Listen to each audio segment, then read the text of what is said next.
Sir এই মুহূর্তে এই বহুচর্চিত মাস্টার প্ল্যান মানে কোন জায়গায় দাঁড়িয়ে আছে সেই নিয়ে আপনি কিছু বক্তব্য।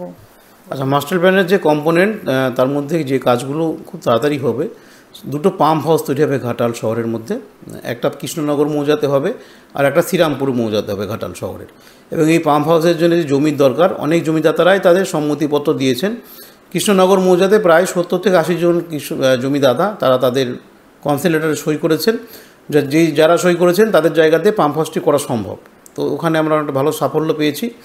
এবং আমাদের শ্রীরামপুর মৌজাতেও প্রায় 50 জনের বেশি জমিদাতা তারা সই করে দিয়েছেন। আর কিছু বাকি আছে, তবে পাম্প হাউসটা তৈরি করে নেওয়া সম্ভব যারা সম্মতিপত্র দিয়েছেন তাদের জায়গাতে।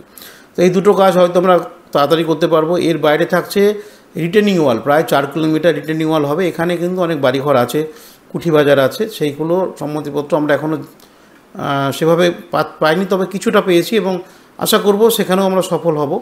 আর দাসপুরে যে 2 কিলোমিটার নতুন খাল তৈরি করা হচ্ছে একটা, তার 2 কিলোমিটারটা ফার্স্ট ফেজে আছে। সেখানেও কিন্তু তার মধ্যে 100 জনের মতো আমরা সম্মতিপত্র পেয়েছি এবং আমরা চেষ্টা করব যে আরও সম্মতিপত্র পাওয়ার জন্যে এবং দ্রুততার সঙ্গে কাজ করার জন্য। এই মুহূর্তে মাস্টার প্ল্যানের 5টি স্লুইস গেটের কাজ চলছে এবং যে পাম্প হাউস সেটা হয়তো আগামী দিনেই আমরা খুব তাড়াতাড়ি স্যাংশন করাতে পারবো। আর ড্রেজিংয়ের যে ভাবনা আছে সেটা হয়তো আশা করি খুব দ্রুত বাস্তবায়িত হবে।